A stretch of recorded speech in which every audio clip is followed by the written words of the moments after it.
ഇവർക്കൊക്കെ ഇതെന്താ പറ്റുന്നത്? ഒരു സമയത്ത് വളരെ കൾട്ട് ക്ലാസിക് ആയിട്ടുള്ള പടങ്ങളൊക്കെ ചെയ്ത ആൾക്കാർ, അല്ലെങ്കിൽ ബാക്ക് ടു ബാക്ക് ഫുള്ള് ഹിറ്റുകൾ മാത്രം തന്നുകൊണ്ടിരിക്കുന്ന ആൾക്കാരൊക്കെ പടങ്ങൾ ഇപ്പോൾ വരുമ്പോൾ ഒന്നേൽ ഫ്ലോപ്പ് ആവും, അല്ലെങ്കിൽ ആവറേജ് റെസ്പോൺസ്. ഏത് രീതിയിൽ ആ ഒരു പേരുണ്ടെങ്കിൽ നമുക്ക് കണ്ണടച്ച് തിയേറ്ററിൽ കയറാം. നടനെ നോക്കണ്ട, നടിയെ നോക്കണ്ട, കാസ്റ്റ് നോക്കണ്ട, ഡയറക്ടർ ആരാന്ന് നോക്കി മാത്രം കയറാൻ പറ്റുന്ന ആൾക്കാരുടെയൊക്കെ പടമാണ് ഇപ്പം ഇങ്ങനെ പൊക്കോണ്ടിരിക്കുന്നത്.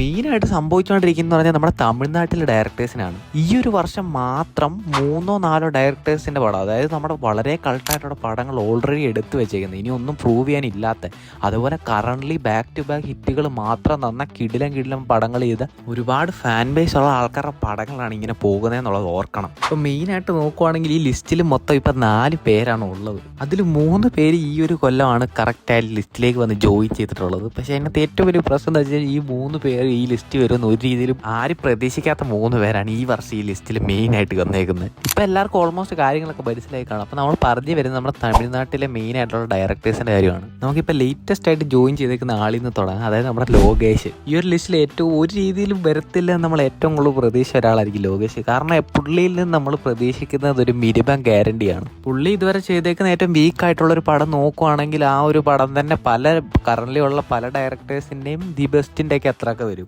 ആ ഒരു ലെവലിൽ നിൽക്കുന്ന ഡയറക്ടർ ഇപ്പം കറൻലി നോക്കുവാണെങ്കിൽ ഏറ്റവും കൂടുതൽ ഫാൻ ബേസ് ഉള്ള ഡയറക്ടറും പുള്ളി തന്നെയാണ്. എല്ലാവർക്കും അറിയാമായിരിക്കും ഇപ്പം ഇന്ത്യയിലുള്ളത് ഏറ്റവും സക്സസ്ഫുൾ ആയിട്ടുള്ളൊരു യൂണിവേഴ്സ് തന്നെ പുള്ളിയാണ് ഉണ്ടാക്കി വെച്ചേക്കുന്നത്. ആ ഒരു സാധനത്തിനൊക്കെ അതുപോലെ ഫാൻസും ഉണ്ട്, ലോകേഷിന് നല്ല ഫാൻസ് ഉണ്ട്. അപ്പോൾ നമ്മൾ പറഞ്ഞിരുന്നത് ലോകേഷിൻ്റെ പടം ഒരിക്കലും ഫ്ലോപ്പ് അല്ല. ഈ പടം ഇപ്പം ഇറങ്ങിക്കുന്ന കൂലിയാണെങ്കിൽ പോലും അത് കളച്ച് നേടും. പക്ഷേ ഇപ്പം നമ്മൾ പുള്ളിയെ ലിസ്റ്റിലോട്ട് കയറ്റിയേക്കുന്നതിന് കാരണം എന്ന് പറയുന്നത് കൂലിയാണ്. കൂലി അത്ര മോശം പടമല്ല. കാരണം ഇനി നമ്മൾ അങ്ങോട്ട് പറയാൻ പോകുന്ന ബാക്കിയുള്ള ഡയറക്ടേഴ്സ് എടുത്ത് വെച്ചേക്കുന്ന പടം, അവർ ലിസ്റ്റിൽ കയറിയ പടമൊക്കെ നോക്കുവാണെങ്കിൽ കൂലി എന്ന് പറയുന്നത് വേറെ ലെവൽ പടമാണ്. പക്ഷെ നമ്മൾ നോക്കുവാണെങ്കിൽ കൂലിക്ക് ഏറ്റവും കൂടുതൽ ആവറേജ് റെസ്പോൺസ് ആണ് വരുന്നത്. പടം കൊമേഴ്ഷ്യൽ ഹിറ്റ് ആവുമായിരിക്കും, അത് മിക്കവാറും കയറാൻ നല്ല ചാൻസ് ഉണ്ട്. ബട്ട് അതല്ല, പടത്തിന് നല്ല രീതിക്ക് ആവറേജ് റെസ്പോൺസ് ആണ് വരുന്നത്. നമ്മൾ ബെസ്റ്റ് എന്ന് പറയുന്ന ഒരു സാധനം മാത്രം പ്രതീക്ഷിക്കുന്ന ഒരു ഡയറക്ടറിൽ നിന്നാണ് ഇങ്ങനൊരു സാധനം വരുന്നത് എന്നുള്ളതാണ് ഏറ്റവും വലിയ പ്രശ്നം. സത്യം പറഞ്ഞു കഴിഞ്ഞാൽ ഹൈപ്പ് ഒരു വലിയ ഫാക്ടറായിട്ട് വന്നെന്ന് പറയാം ഇപ്പോൾ കൂലിക്ക് ആവറേജ് റെസ്പോൺസ് വരുന്നതിൽ.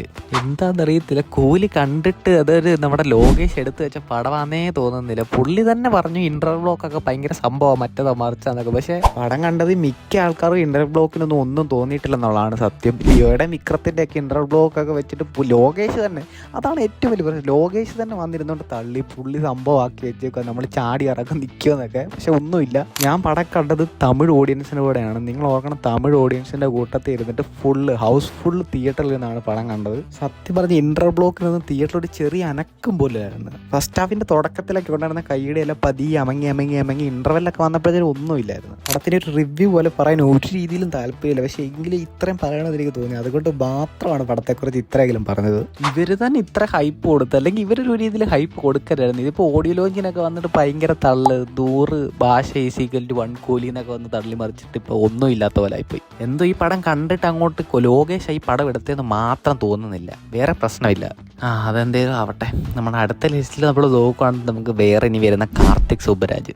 ഇത് ലോകേഷിനെ പോലെ തന്നെ വേറൊരാൾ, ഏറ്റവും കൂടുതൽ ബാക്ക് ടു ബാക്ക് ഹിസ്റ്റൊക്കെ തന്നുകൊണ്ടിരുന്നത്, ഏറ്റവും ടോപ്പായിട്ടുള്ള പടങ്ങൾ ചെയ്തു വെച്ചേക്കുന്ന ആൾ. പുള്ളിയുടെ കാര്യം എല്ലാവർക്കും അറിയാമല്ലോ. പുള്ളി ഇപ്പം മറ്റേ XXX ഒക്കെ എടുത്തിട്ട് കിടിലമായിട്ട് നിൽക്കുമായിരുന്നു. എന്നിട്ടാണ് പുള്ളി ഇങ്ങനെ റെട്രോ കൊണ്ടുണ്ടാക്കി വെച്ചേക്കുന്നത്. സെയിം കൂലി പോലെ തന്നെ. റെട്രോ അത്ര മോശമല്ല, എങ്കിലും അനാവശ്യമായിട്ട് പുള്ളിയുടെ പൊളിറ്റിക്സ് ഒക്കെ തള്ളിക്കയറ്റാൻ നോക്കി പടം അലമ്പാക്കി കളഞ്ഞെന്ന് പറയാം. പടം അത്ര തീരെ മോശമല്ലെങ്കിൽ പോലും പടം ബോക്സ് ഓഫീസിൽ ഫ്ലോപ്പായിരുന്നു. സൂര്യ അണ്ണൻ്റെ കംബാക്കിന് വേണ്ടിയിട്ട് സ്റ്റിൽ വെയിറ്റിംഗ്. പുള്ളി നല്ലൊരു പടത്തിനോട് വന്നാൽ മതിയായിരുന്നു. അടുത്തൊരു കറുപ്പെന്നൊക്കെ പറഞ്ഞൊരു പടത്തിന് ടീസറൊക്കെ വെച്ചിട്ടുണ്ട്. ടിപ്പിക്കൽ മസാലപ്പടമായിട്ടാണ് തോന്നുന്നത്. വേറെ നല്ല പടമൊക്കെ പുള്ളി ചെയ്താൽ മതിയായിരുന്നു. ഇനി ഇതാണേലും നല്ല പടമായാൽ മതിയായിരുന്നു. ഇത് നമ്മുടെ ലിസ്റ്റിൽ വലിയ 2 ലെജൻസ് ആണ് വരുന്നത്. ലെജൻസ് അത് നമുക്ക് മണിസാറിനെ കുറിച്ച് പറയാം. നമ്മുടെ മണിരത്നം. ആലോചിച്ച് നോക്കി, അത്രയും കൾട്ട് പടങ്ങളൊക്കെ എടുത്ത് വെച്ചേക്കുന്ന ആൾക്കാരാണ് ഇവരെന്നുള്ളതാണ് ഏറ്റവും വലിയ സങ്കടം. പുള്ളി ലാസ്റ്റ് ചെയ്തത് ഇപ്പം വന്നേക്കുന്ന ഈ തഗ് ലൈഫിന് മുമ്പ് നോക്കുവാണെങ്കിൽ പുള്ളി ആ PS സീരീസ് കിഡിലും പോലാണ് ചെയ്തേക്കുന്നത്. തഗ് ലൈഫിൻ്റെ കാര്യം ഞാൻ മറ്റേ കൂലിയുടെ കാര്യം പറഞ്ഞ പോലാണ്. കൂലി നമ്മുടെ ലോകേഷാ ചെയ്തതെന്ന് പറയത്തില്ലെന്ന പോലാണ് തഗ് ലൈഫ് ചെയ്തത് മണിരത്നമാണെന്ന് പറയത്തില്ല. അത്രയും ടോപ്പ് പടങ്ങളൊക്കെ ചെയ്ത് വെച്ചേക്കുന്ന ആൾക്കാരാന്നുള്ളതാണ് ഏറ്റവും വലിയ സങ്കടം. നോക്ക്, ലൈഫിൽ കമൽഹാസനൊക്കെ ചിന്ന വീട് സെറ്റപ്പായിട്ട് മാത്രമാണ് നടക്കുന്നത്. തല്ലിക്കൊന്നാലും ചാവാത്ത ഇത്രയും ലോജിക്കില്ലാതെ ഓരോ പടമൊക്കെ എടുത്ത് മണിസാർ എങ്ങനെ ഇങ്ങനെയുള്ള സാധനം എടുത്തെന്നുള്ളതാണ് ഏറ്റവും വലിയ സംഭവം. ബോംബ് വിട്ട് ചെതറിച്ച് കളഞ്ഞാൽ തിരിച്ച് ഒട്ടിപ്പിടിച്ച് വരുന്ന പോലത്തെ നായകൻ എന്നോട് ആ പണി വെച്ചിട്ട്. അടുത്തതായിട്ട് പറയുകയാണെങ്കിൽ നമ്മുടെ ശങ്കർ സാർ. ഈ കൂട്ടത്തിൽ ഇപ്പൊ പറഞ്ഞ ലിസ്റ്റിൽ കുറച്ച് നാളായിട്ട് ഈ ഒരു പാത്ത് പിന്തുടരുന്നത് ഈ പുള്ളിയാണ്. ഈ സമയത്ത് പ്രൈഡ് ഓഫ് ഇന്ത്യൻ സിനിമ എന്നൊക്കെ പറഞ്ഞുകൊണ്ടിരുന്ന ആളൊക്കെ ഇങ്ങനായി പോയെന്ന് ഓർക്കുമ്പോഴാണ്. ഇന്ത്യനൊക്കെ കണ്ടിട്ടാണ് നമ്മുടെ അവഞ്ചേഴ്സിന്റെ ഏജ് ഓഫ് അൾട്രോണിന്റെ ഒക്കെ സംഭവം ചെയ്തതെന്നൊക്കെയാണ് നമ്മുടെ ആൾക്കാരൊക്കെ പറയുന്നത്. പടത്തിന്റെ ഡയറക്ടറും അങ്ങനെ ഏതോ ഇന്റർവ്യൂലൊക്കെ പറഞ്ഞ് ഞാൻ കേട്ടിട്ടുണ്ട്. അങ്ങനെയുള്ള സാധനമൊക്കെ ചെയ്തുകൊണ്ടിരുന്ന പുള്ളി ഇപ്പൊ ചെയ്യുന്നത് കോമാളി പടങ്ങൾ.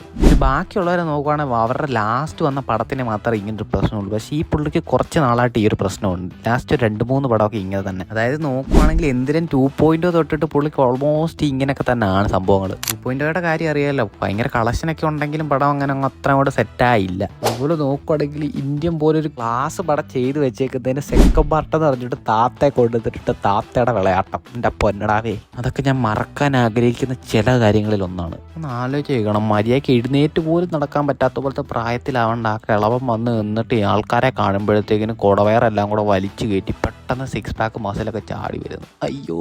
ഇപ്പോഴാണ് ഒരു കാര്യം ശ്രദ്ധിച്ചത്, നമ്മുടെ 2 ലെജൻസ് ആയിട്ടുള്ള ഡയറക്ടേഴ്സിന്റെ കൂട്ടത്തിൽ നമ്മുടെ 2 പടങ്ങളിലും നമ്മുടെ ലെജൻഡ് ആയിട്ടുള്ള കമൽഹാസനുണ്ട്. വാവ്, പെർഫെക്റ്റ്. ഇത്രയും വലിയ സാധനത്തിൽ നിന്നും പഠിക്കാത്ത പുള്ളി ഇതേ ഈ കൊല്ലം വേറൊരു സാമാനം ഇറക്കിയിട്ട് ഗെയിം ചേഞ്ചർ. അതിനെക്കുറിച്ചൊന്നും പറയാനേ താല്പര്യമില്ല. ഇപ്പോൾ നമ്മൾ നോക്കുകയാണെങ്കിൽ ഈ ഒരു ലിസ്റ്റിൽ നമ്മൾ പറഞ്ഞേക്കുന്ന ആൾക്കാരിൽ ഏറ്റവും മോശം പടം ചെയ്തേക്കുന്നത് മൊത്തം നമ്മുടെ ശങ്കർ സാറാണ്. ഇവരൊക്കെ ഇങ്ങനെ കാണുമ്പോഴത്തേക്ക് ശരിക്കും ഒരുപാട് സങ്കടമാണ് തോന്നുന്നത്. പാൻ ഇന്ത്യൻ പടം ഇറക്കാൻ വേണ്ടിയിട്ട് ഓരോ സാമാനം ഇങ്ങനെ കാണിച്ചു കൂട്ടുന്ന കാണുമ്പോഴത്തേക്കിന് ശരിക്കും സങ്കടം വരുന്നത്. വേറെ ആരെങ്കിലുമൊക്കെ വന്നിട്ട് കാണിക്കണം കുഴപ്പമില്ല, ഇവരെ പോലുള്ള ഡയറക്ടേഴ്സാണ് ഇതൊക്കെ കാണിക്കുന്നതായിരിക്കുമ്പോഴാണ് പിന്നെ സങ്കടം വരുന്നത്. അപ്പോൾ അത്രയൊക്കെ ഉള്ളൂ. നിങ്ങൾക്ക് എന്താ തോന്നുന്നത് ഉറപ്പായിട്ട് കമൻറ്റ് ചെയ്യുക. പിന്നെ വീഡിയോ ലൈക്ക് അടിച്ചേക്ക്. അപ്പോൾ ശരി, ഓക്കെ, ബൈ.